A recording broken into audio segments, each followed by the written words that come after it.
Aquela volta aqui na praia de Piúma aí, ó. Dando uma olhada no movimento. O pessoal não veio muito pra praia hoje porque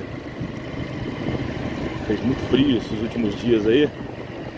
Então Piúma tá assim hoje, ó. Mas a maré tá legal. Tem o pessoal aí que mesmo assim não todo tão calor veio pra praia.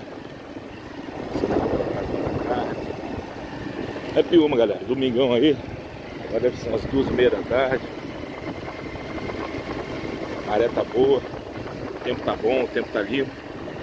Só que não tem nada pra fazer aí, quiser dar um pulinho na praia aí, ó. É um clima bem agradável aí.